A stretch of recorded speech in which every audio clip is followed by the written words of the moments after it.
जो ज्ञान ध्यान की बात बताते हैं, जो दुनिया में जिन धर्म का परचम लहराते हैं, ऐसे गुरु अरह सागर जी जो जन्माड़ी रसपान कराते हैं।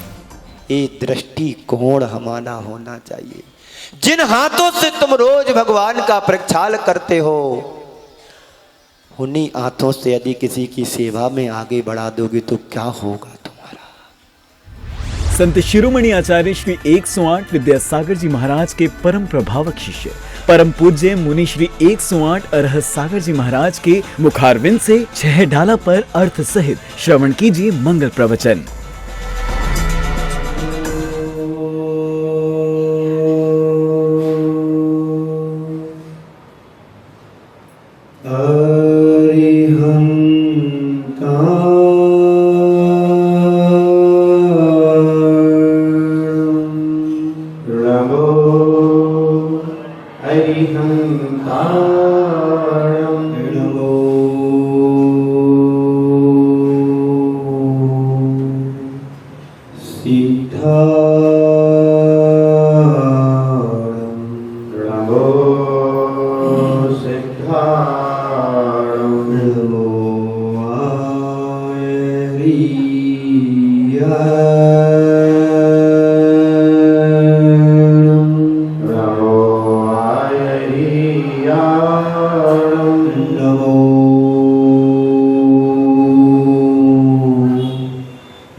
आज का पावन अवसर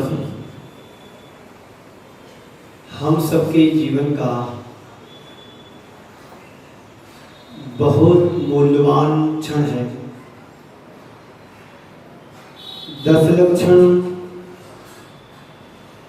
पर्व का अंतिम पड़ाव पर हम सब लोग यहाँ पर एकत्रित हुए हैं।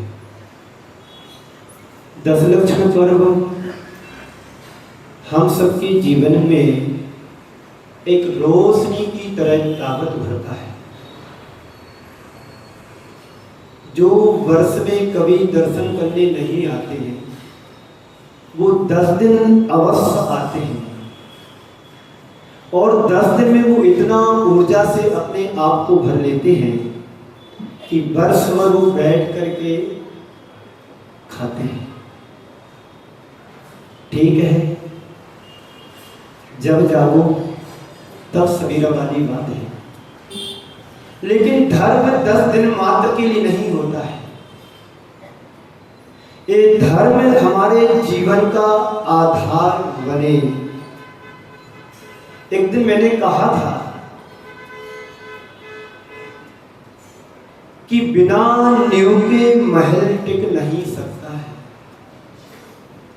नींव महल को टिकाने के लिए आधार होती है। बिना नींव के कहीं महल बना हो, मकान घर बना हो तो बता देना।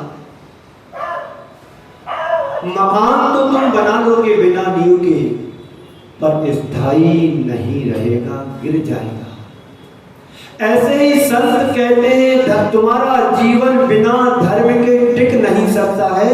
तुम टिक भी जाओगे तो स्थायित्व को प्राप्त नहीं कर पाओगे।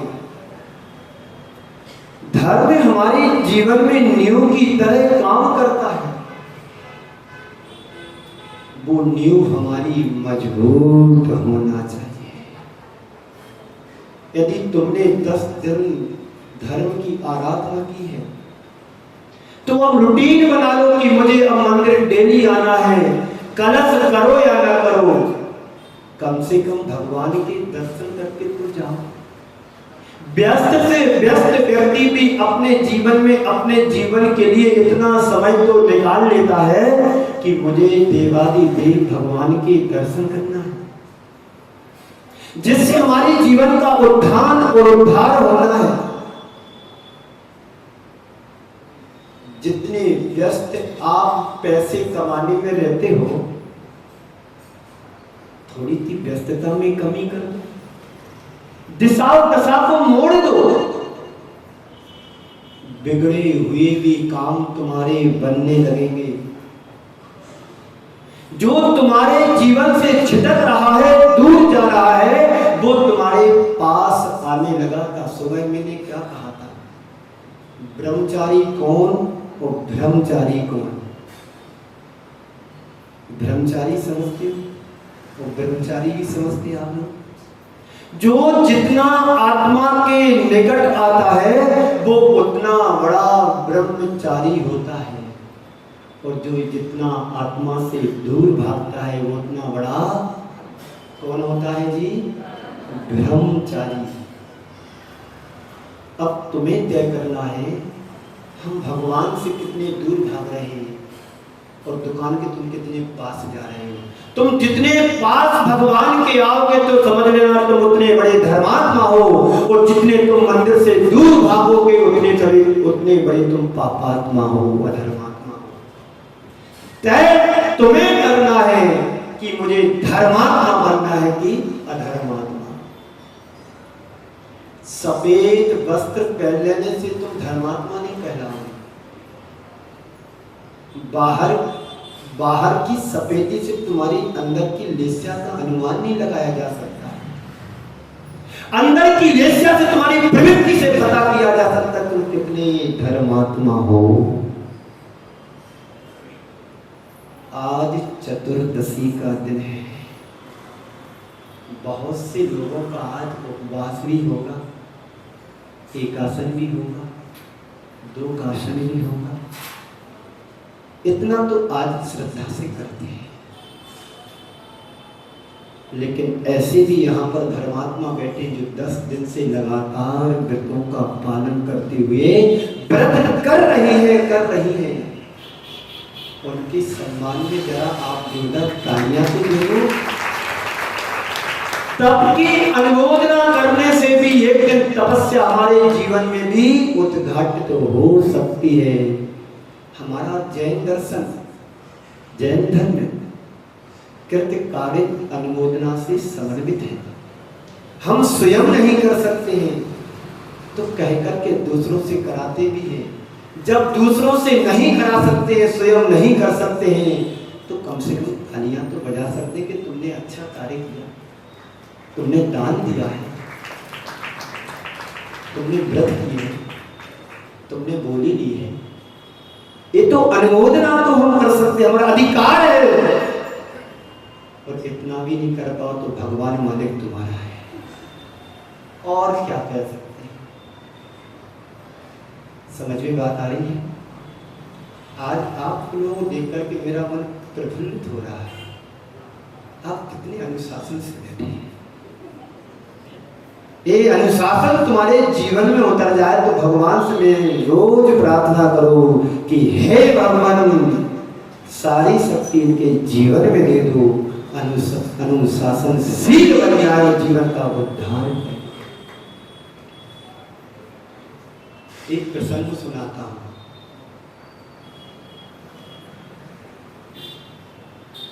शिवाजी छत्रसाल राज्य का शासन कर रहे थे। मराठवाड़ा की बात है। उनके सेना आदि लोग एक राज्य पर विजय करके आए हैं और जीत करके आने के बाद शिवाजी महाराजा शिवाजी ने पूछा कि तुम जीत करके तो आए, पर मेरे लिए क्या गिफ्ट लेकर के आए, क्या पुरस्कार लेकर के आए हो? सेनापति कहता है कि राजा, मैं आपके लिए बहुत अच्छी गिफ्ट लेकर के आया हूं। क्या लाया? बोले, मैं नरेश राजा की बहू को लेकर के आया हूं। क्या? तुम राज्य को भी जीत करके आए हो और उसकी बहू को भी लेकर के आए हो? हाँ, लेकर के आया हूं, क्योंकि मेरा राजा है छत्रपाल शिवाजी, मैं उसको गिफ्ट दूंगा। जैसे ही राजा को मालूम पड़ा, तुम्हें धिक्कार है, तुम्हें लाते हुए शर्म नहीं आई, लज्जा नहीं आई?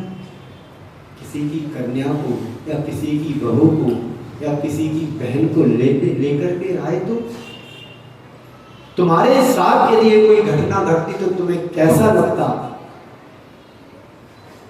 जाओ, एक किसी राजा की ही बहू नहीं है, मेरी भी बहू है, मेरी भी बेटी है, मेरी भी कन्या है, जाओ उसे सम्मान लौटा करके आओ।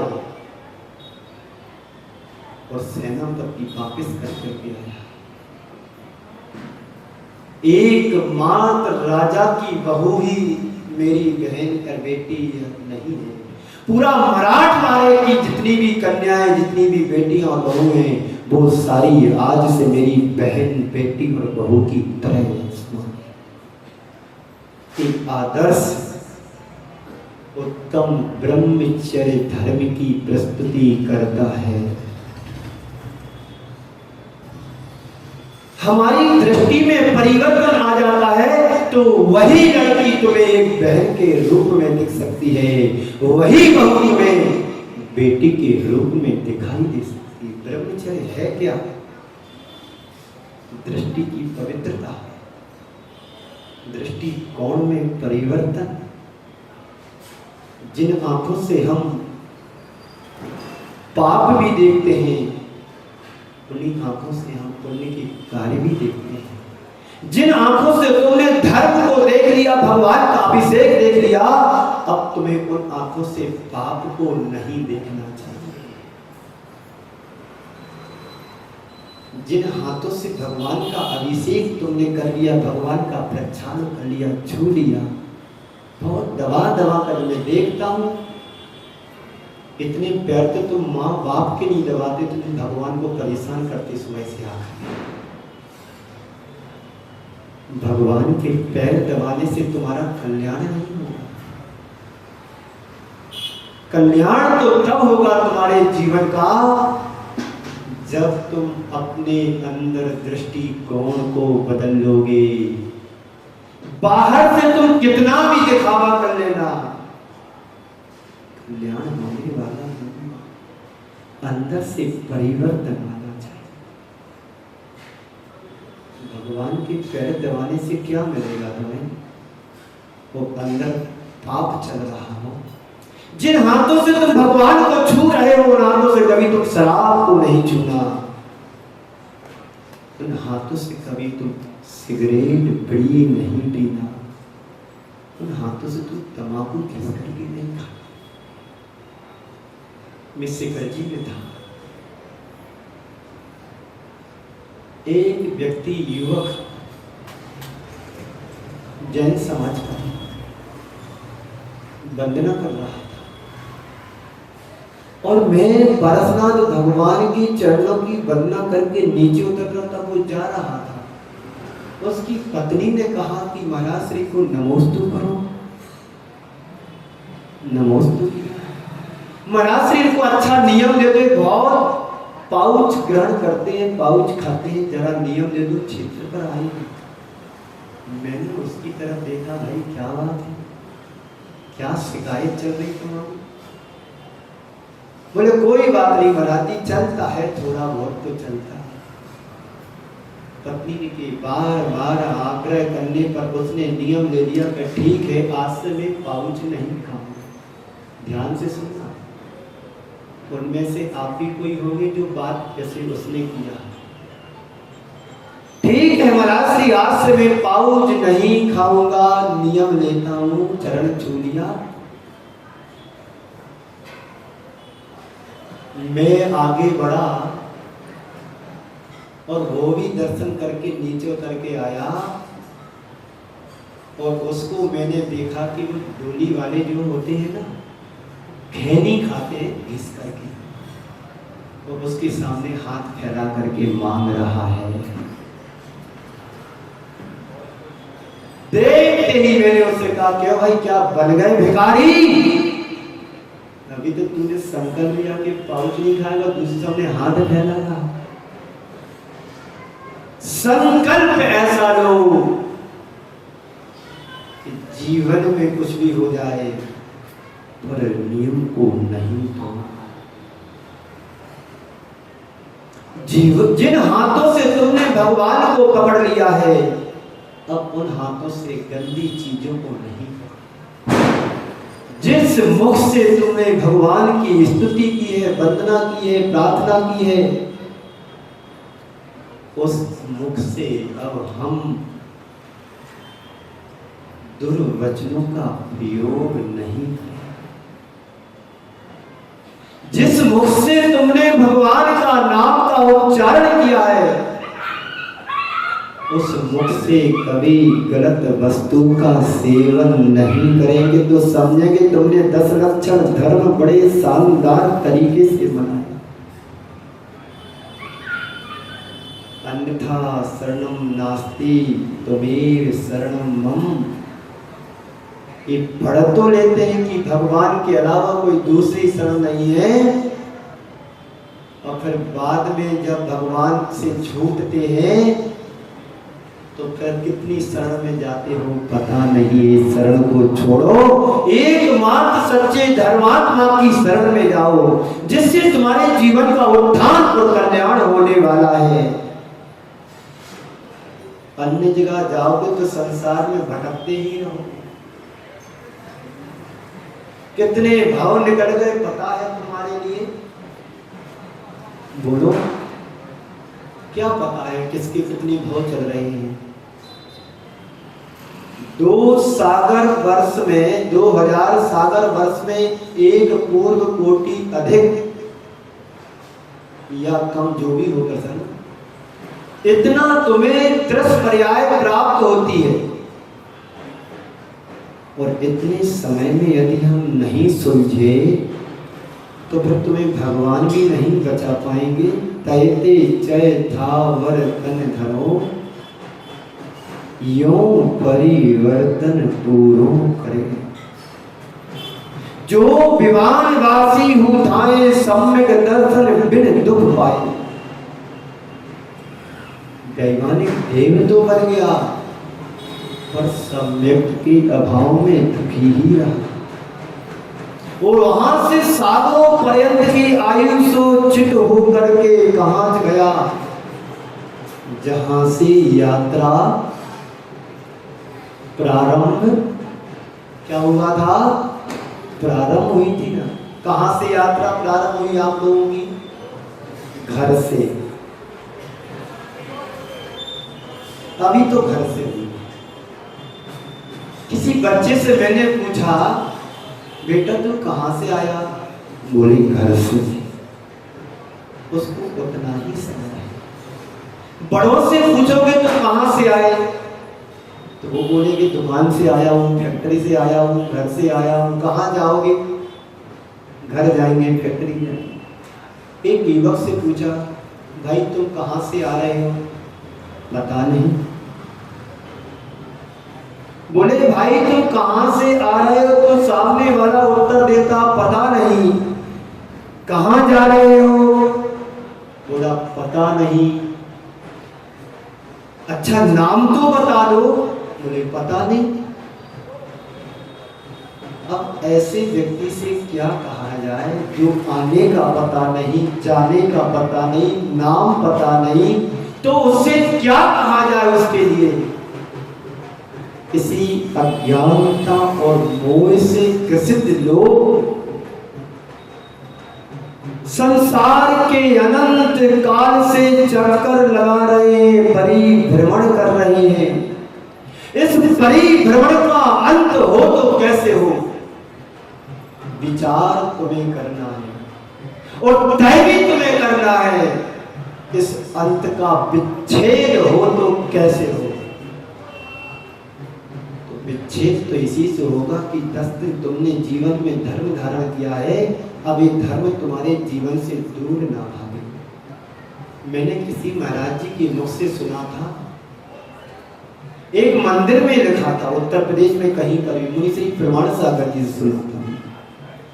जब वो बड़ौत की तरफ पंच कल्याण करने आज से 15-16 साल पहले आए हुए थे, 2003 या 4 में, 20-21 साल पुरानी बात। तो जब वो यहाँ से जा रहे थे तो एक मंदिर में लिखा है, क्या लिखा था? ध्यान से सुनोगे ना? आवाज नहीं निकली। उपास मेरा है, तुम्हारा नहीं। मंदिर में लिखा था, जिस दिन तुम्हें घर से मंदिर दूर लगे, जिस दिन तुम्हें घर से मंदिर दूर लगे, उस दिन समझ लेना नरक पास में है। जिस दिन मंदिर तुम्हें घर से दूर लगे, समझ लेना नरक पास में है। अब तुम्हें अपने अंदर झांक करके देखना कि दीवार से, मंदिर से दीवार लगी है तो घर दूर है कि मंदिर दूर है? घर दूर है तो समझ लो स्वर्ग पास में है, तो मंदिर दूर है तो समझ लो नरक नजदीक है ना? पर जितने बैठे सब धर्मात्मा हैं, ये तो पक्का है, क्योंकि मिथ्या दृष्टि जीव समूह शरण में प्रवेश नहीं कर सकता। 100% बात सत्य है, सही है, और जाएगा भी जो पहले सम्यक दर्शन प्राप्त करेगा, फिर भगवान के चरणों तक पहुंचेगा। 7वीं भूमि तक तो चला जाएगा, क्योंकि वहां पर खेल खिलौना, जो आप यहाँ नाटक करते थे ना, जिंदगी में नाटक ही आप लोगों ने किया, तो यहाँ करते रहे, तो वही नाटक देखने के लिए जाएगा 7वीं परकोटे तक। चाट पकौड़ी की दुकान, नदी वाटिका है, फुब्बारे छूट रहे हैं, है ना, खेल खिलौना है, पुतलियां खड़ी है। जाना बुढ़ातल में देखना, 2.5-3 मिनट की झलक दिखाते हैं, लगता है कि स्वर्ग जमीन पर उतर आया है ना? कुछ लोग देख करके भी आए 3 मिनट की क्लिप। तो बस यही हाल है हमारे जीवन के साथ। यदि हमने कुछ सोचा है तो जीवन का उत्थान किससे होना है, इस बात पर विचार नहीं करते। जीवन का बहुभाग हमारा निकल गया और एक पल का भरोसा नहीं। एक दिन कहा था ना मैंने कि एक व्यक्ति के लिए 80-90 लाख का घाटा लगा, नुकसान हुआ, तो 11 लाख की बोली और लिखवा दी अपने नाम पर। लोगों ने कहा कि तुमने इतना बड़ा नुकसान झेला है अभी और इतना दान बोल दिया। तो कहता है क्या था मेरा और क्या मैं लेकर के आया था, मैं समझ लूंगा कि 1 करोड़ का घाटा हुआ। ये सोच होना चाहिए। है यहाँ पर ऐसा कोई कि 1100 रुपये कल लिखाए थे, आज और 1100 लिखा देता हूँ, ला करके क्या लाए? एक दिन मैंने कहा था आकिंचन धर्म के दिन क्या तेरा है कि जो तूने दिया है? मेरा एक परमाणु मात्र भी इस संसार में नहीं है। जब मेरा शरीर ही नहीं है तो मेरा है और क्या कि मैं जो दे सकूं? क्या तेरा है कि आज तुझे दे डालूं? क्या तेरा है कि आज तुझे दे डालूं? मिट्टी की अंजलि में तेरा जोड़ा, इस मिट्टी की अंजलि में जोड़ा इसलिए तुम्हारा, करूं आरती तो भी जलते हैं वरदान तुम्हारे। क्या मेरा है कि आज तुझे दे डालूं? क्या है मेरा जो मैं दे दूं? एक श्वास भी तुम्हारी नहीं है, बोलो है? बिना श्वास के जी पाओगे? बिना पैसों के जी लोगे पर बिना श्वास के नहीं जी पाओगे। ये यथार्थ है, सत्य है ना? बात समझ में आती है? मेरी हिंदी बुंदेलखंड की और आप दिल्ली वाले हो, कोई बात नहीं, कहावत बन चुकी है, इतिहास के पन्नों पर लिखी जा चुकी है। दिल्ली दिल वाले होते। बजा दो ताली आपने। दिल्ली दिल वाले होते हैं और दिल खोल के काम करते हैं, है ना? कितना अच्छा लग रहा।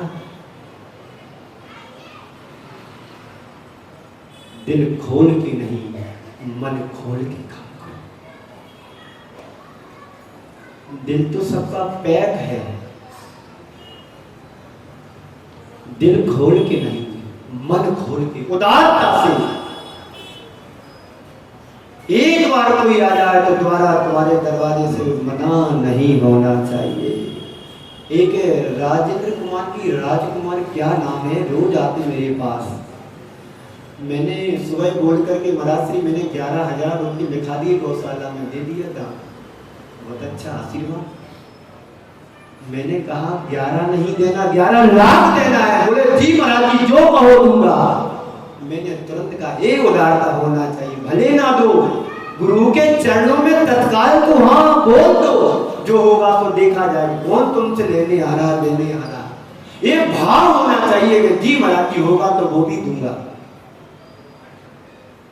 ऐसे लोग यहाँ पर भी बैठे, मैं नाम लेना नहीं चाहता हूँ क्योंकि तुम उनके पीछे लग जाओगे। कल से चिट्ठा लेके पहुंच जाओ, बाबूजी दीजिए। वो छुपे स्तंभ ही बने रहना चाहिए। वही सच्चा ज्ञानी और धर्मात्मा है, वो अपने अहंकार को जीत रहा है।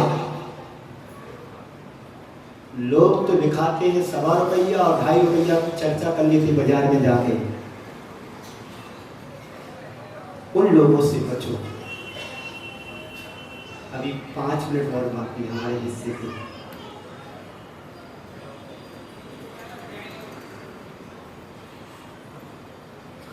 छेड़ाना तो रोज पढ़ना है, लेकिन जो भव्य आत्मा यहाँ बैठी रोज नहीं मिलेगी मेरे को। मैं नहीं बोल रहा हूं, सुनना ध्यान से, मैं नहीं बोल रहा हूं, मेरे गुरुदेव बुलवा रहे। मैं यहां बैठा हूं या उधर बैठा हूं, मुझे नहीं पता क्या मेरे को बोलना है। मेरे जीवन का 25 साल का पहली बार का अनुभव है कि निरंतर 3 माह से मैं बोल रहा हूं। 25 साल में 30 दिन भी मैंने कभी उपदेश नहीं दिया। 25 साल, 3 साल महाराज श्री के साथ रह करके आया। कोई आकांक्षा मैंने नहीं रखी। उन्होंने कहा भी कई बार प्रसंग को लेकर, आपको सुनना है। आपने टीवी पर ही मेरे को देखा होगा, बाजू में बैठ करके माला जपता था। सुबह के टाइम पूरी पाठ करता था 1 घंटे में, और शाम के समय पूरी माला 10 माला पूरी कंप्लीट करता था 1 घंटे। पर मैंने कभी अपनी इच्छा जाहिर नहीं की। ये पूज्य गुरुदेव का आशीर्वाद है कि मैं निरंतर 3 महीने से आपके बीच में कभी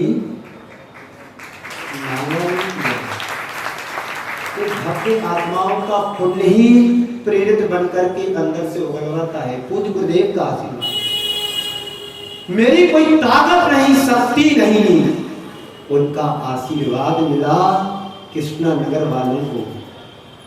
कौन को यहाँ से कौन गया, सुनील गया था ना, 3 बार आशीर्वाद दिया आचार्य ने दिन में 24 घंटे में, आते समय भी आशीर्वाद दिया। बस उनकी प्रेरणा और आशीर्वाद मिला, मैं बोल रहा हूँ, वो बुलवा रहे हैं, मैं बोल रहा हूँ, मेरी ताकत कहाँ है कि मैं बोलूँ। एक आकिंचन क्षुद्र प्राणी हूँ।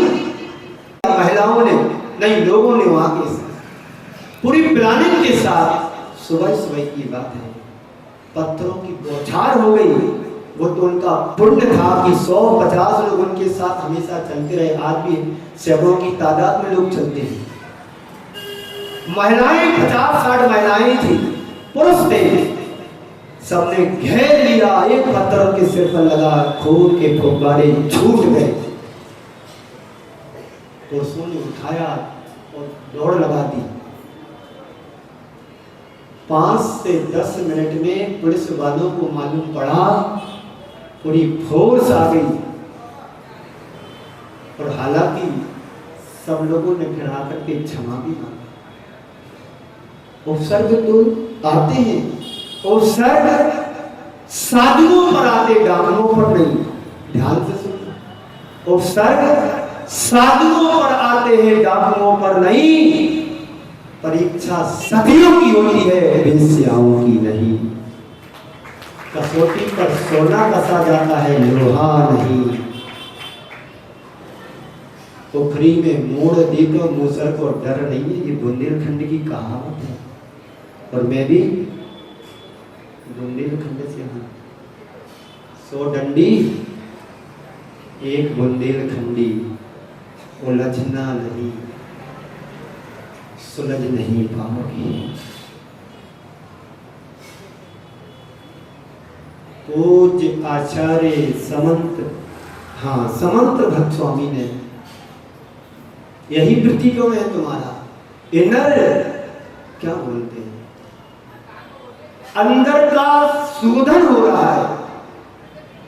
एक बातें तुम्हें ऊपर आओ तो एक शब्द भी नहीं बता पाऊंगा, आते हैं लोग, सुनाओ कुछ, बस वहीं सुनाने का अधिकार है, अधिकार ये नहीं करने लगा। यहाँ का मिला नहीं है, मैं उपयोग कर रहा हूँ। ये तो अधिकार आचार्यों का उपदेश देना। मुनि जो मौन होता है वो मुनि है। मुनियों को उपदेश देने की आज्ञा नहीं है, आचार्यों की है। लेकिन यदि मैं एक दिन नहीं बोलता तो 2 रोटी नहीं खिलाते हमारे लिए। ये हालत ऐसी समाज के बीच में है, जो साधु बोल नहीं पाता है, 2 लोग भी रोटी नहीं खिलाने को तैयार। पूज्य अभी मैं क्या बोल रहा था उसको बोल सुना, भूल गया।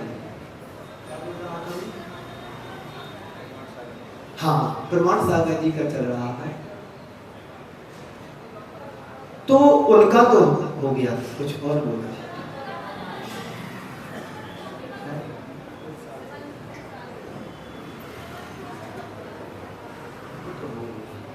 चलिएगा, हाँ समंत भक्त स्वामी का बात याद आ गई।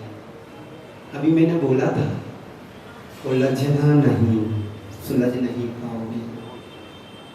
परम पूज्य आचार्य समंत भद्र स्वामी ने बहुत अच्छा उदाहरण प्रस्तुत किया है श्रावकाचार्य में।